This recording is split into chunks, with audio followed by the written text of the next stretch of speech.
Salut tout le monde, c'est Sky, bienvenue dans cette petite nouvelle vidéo. Oui, ça fait longtemps, ça va faire 2-3 semaines qu'on ne s'est pas revu sur un petit réaction de lieux abandonnés. J'aime trop cette série, les amis. Vous pouvez pas savoir combien j'aime cette série. C'est une série que je trouve plutôt intéressante, que ce soit pour moi ou pour vous aussi, parce que vous pouvez découvrir de nouveaux lieux et peut-être ça peut vous donner un lieu de voyage. Voilà, même si je sais qu'en ce moment c'est les fêtes. Voilà, on va tout de suite commencer par le premier lieu parce que je pense que c'est ça ce que vous attendez.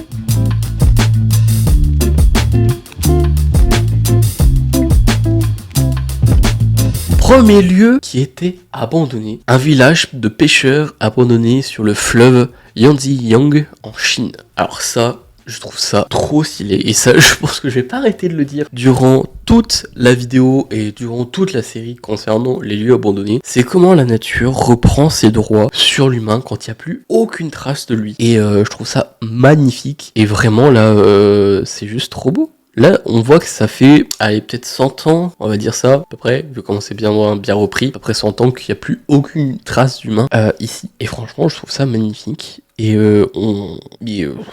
la question c'est juste pourquoi, qu'est-ce qui s'est passé, pourquoi il y a eu autant de maisons, de trucs abandonnés. Est-ce que c'est parce que la pêche n'était plus assez bonne? Est-ce que parce que ça n'allait plus niveau économie? Est-ce que ça n'allait plus au niveau de tout ça? Et ouais, et surtout tout un village. Encore 2-3 maisons, ok, mais là c'est vraiment tout un village. Et je trouve ça fou. Voilà, donc si vous voulez faire un urbex là-bas, je pense que vous avez le lieu, l'adresse. Après, je ne suis pas responsable de vous.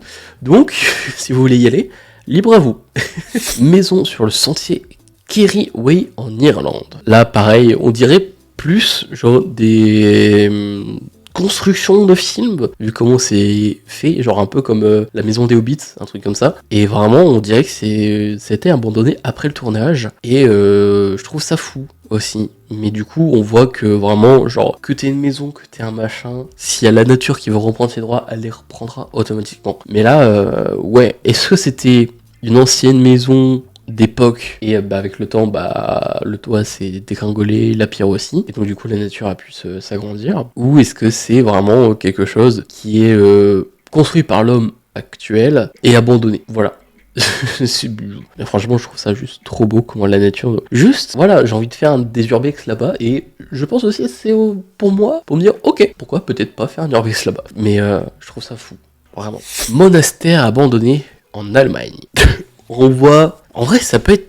Genre vraiment, j'aime trop cette série aussi parce que on peut croire que ça peut être des lieux abandonnés de films. Et ça, je trouve ça juste trop fou et trop dingue. Et j'aime beaucoup, franchement. J'aimerais bien savoir ce qui s'est passé là-bas. Genre, qu'est-ce qu'ils faisaient comme rituel, comme prière, comme truc comme ça, tu vois. Genre, vraiment savoir la vie dans ce monastère. Et encore, ça va, il est quand même assez bien conservé par rapport à certains urbex, certains lieux qui sont dégradés par des squatteurs. Mais là, je trouve ça magnifique, sachant que toute la structure tient encore, et je ne sais pas combien de temps c'est là, en fait. Et ouais, je pense qu'il y a quand même là, pour que ce lieu soit conservé comme ça, peut-être des gardiens, des choses comme ça, qui surveillent un peu la zone, pour éviter qu'il y a trop de squatteurs, qu'il y a trop de personnes qui viennent détruire ce qu'il y a dedans, mais ouais.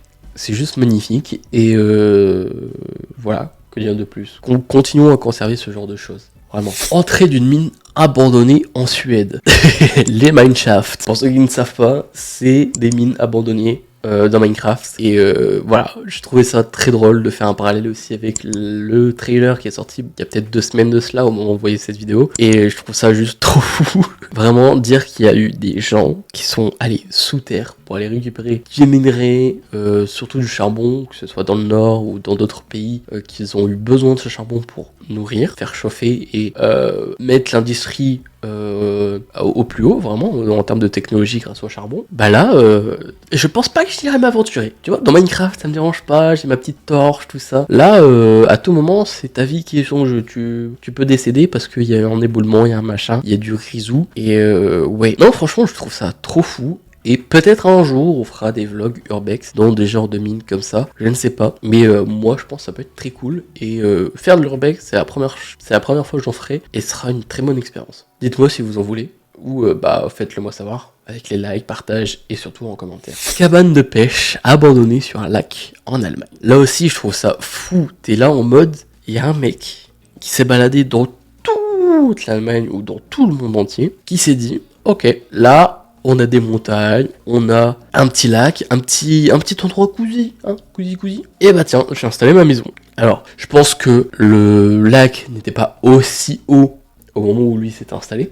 Mais franchement, je trouve ça fou. Tu te dis vraiment, il y a 50 ans, 100 ans, tu vas t'installer là, ça va être ta vie de rêve. Et parce que juste, il y a un élément de la nature qui est l'eau, qui augmente, t'es obligé de partir. Mais surtout, genre la vue, elle doit être dingue dans la cabane. Vraiment, genre là, on a la photo derrière la cabane, mais quand t'es dans la cabane, ça doit être encore plus fou, genre. Et encore si t'as le lit qui est placé de telle sorte à que tu vois la vue. Ah, ça doit être dingue. Ça doit être dingue. Ils devraient l'aménager en Airbnb, je pense. Mais ça fera peut-être assez loin. Et t'auras pas d'électricité ni d'eau de machin. Ouais, peut-être pas un bon plan. Mais vraiment, celui qui fait les photos, ceux qui trouvent ces lieux-là, franchement, bravo à vous parce que vous trouvez des pépites. Et c'est extraordinaire.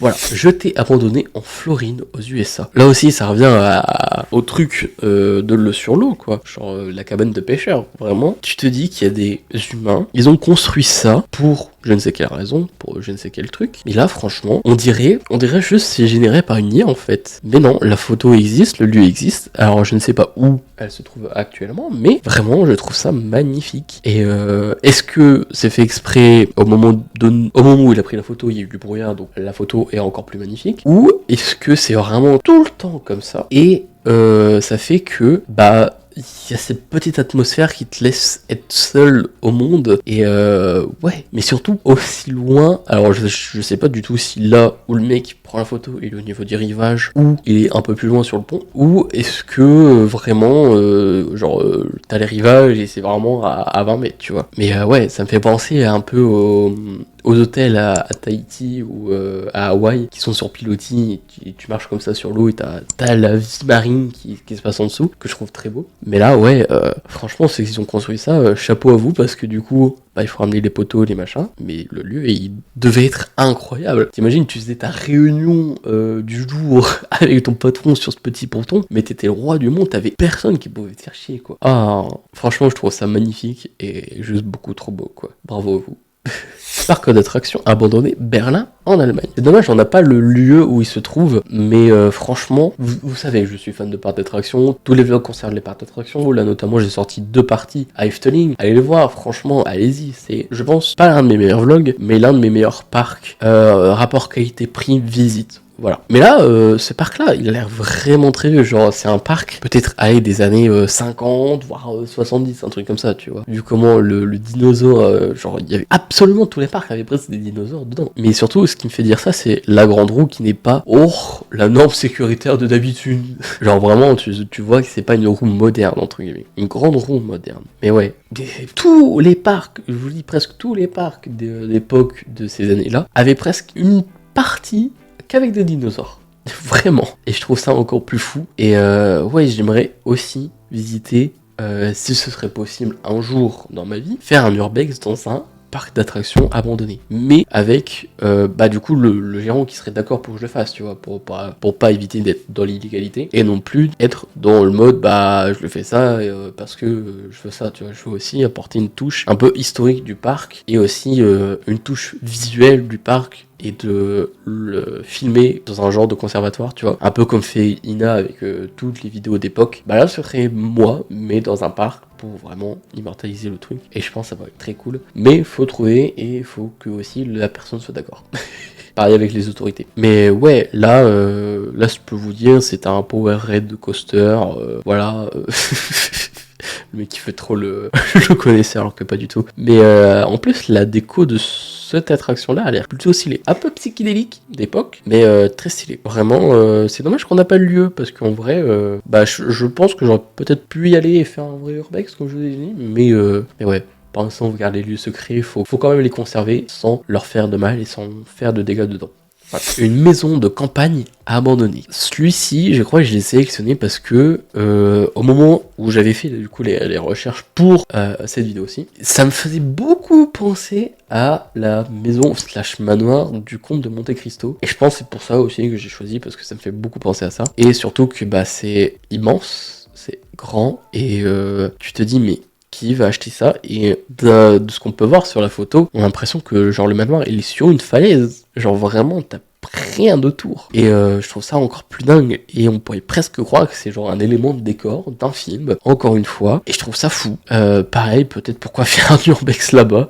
En fait, tous les lieux abandonnés pourraient te faire des urbex, tu vois, ça pourrait être très stylé avec des images, et pas qu'avoir des photos. Mais ouais. En plus, la petite fontaine, non, ça devait être genre un manoir de riches, de nobles d'époque. Et ouais, franchement, très stylé. Et en espérant que ça sera conservé et que la nature ne décide pas de faire la montagne en faisant ah ouais. Voilà, mais très très stylé, franchement, j'aimerais trop les visiter, c'est une dinguerie.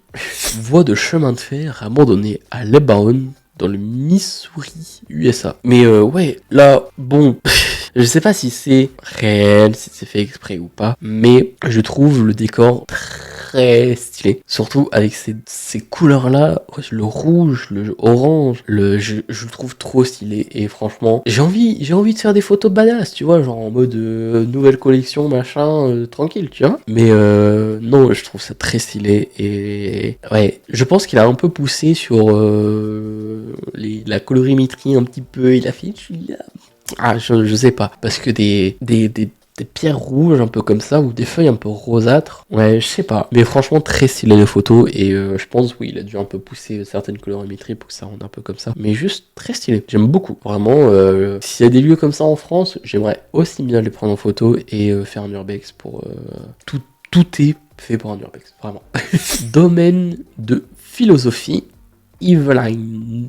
J'ai peut-être mal prononcé, j'en suis désolé. Mais là, ouais... Alors l'autre qui était dans une ancienne vidéo qui était beaucoup plus conservée, là je voulais le faire. Tu rentres dedans, t'as directement toutes les maladies du monde. Ouais, très très mal conservé par contre. Mais genre vraiment le toboggan passe au-dessus des gens, et là t'étais en mode ok, là t'avais des petits enfants qui pouvaient jouer comme des parents, et t'avais un mec qui descendait. Niveau de normes sécurité, je pense que c'est pas en France qu'on a ça, parce que genre vraiment là t'as la descente pour aller à la piscine, alors que normalement non, genre le toboggan normalement doit être un peu excentré, genre un peu en mode bah il est là et c'est la zone du toboggan, tu vois, c'est la sortie vraiment du toboggan. Mais ouais, mais en plus il est vraiment petit comme toboggan. Ils l'ont pas dû payer très cher, mais ouais, alors ça devait aller jusqu'à 1m20, donc ouais, à peu près jusque là. Ouais, bon, là, elle a bien régressé. Mais c'est quoi derrière? C'est un lac? Attends, ça veut dire que la piscine peut être municipale, attention, et vraiment genre à côté d'un lac, sans barrière, sans machin, genre vraiment. Là tu pouvais te balader, tu glissais, hop, dans le lac. Noyé. Ok, non mais c'est un concept. Mais ouais, le toboggan très petit, et vraiment on sent qu'il a pas été conservé, que genre ça a peut-être pas duré quelques années d'exploitation à mon avis, vu comment c'est comme dans cet état là. Ouais. Voilà les amis, j'espère que vous avez kiffé cette petite vidéo urbex / vidéo basique, une réaction sur les lieux abandonnés. J'aime beaucoup cette série, et comme je vous ai dit, ça me permet de découvrir des lieux qui sont extraordinaires, qu'on n'y connaît pas, et aussi de faire en sorte de faire un petit peu de la prévention en mode bah, si vous faites de l'urbex, si vous faites des lieux abandonnés, conservez les lieux, remettez à la place de ce que vous avez touché ou déplacé, mais ne faites pas comme les squatteurs qui sont là tout défoncés, à rien avoir à foutre de la vie. C'est des objets historiques, c'est des lieux historiques, et il faut le conserver pour nos générations futures. Et aussi, bah, si vous voulez, bah, faites des photos, faites des vidéos, faites des trucs, mais ne cassez rien, ne faites rien de malsain entre guillemets dedans. Et voilà, je pense c'est une bonne morale. Sur ce les gens, c'était Sky, on se retrouve pour une vidéo dimanche prochain. Sur ce, croyez toujours en rêve, salut. Je rêvais d'une vie normale sans obligation. Malgré toutes ces épreuves, je suis resté passionné. Je voudrais avancer normal sans obstination. Je me suis fait emporter, je crois que j'ai failli à ma mission. Et je sais que je t'ai déçu, mais j'ai fait de mon mieux. Mais j'ai failli à ma mission.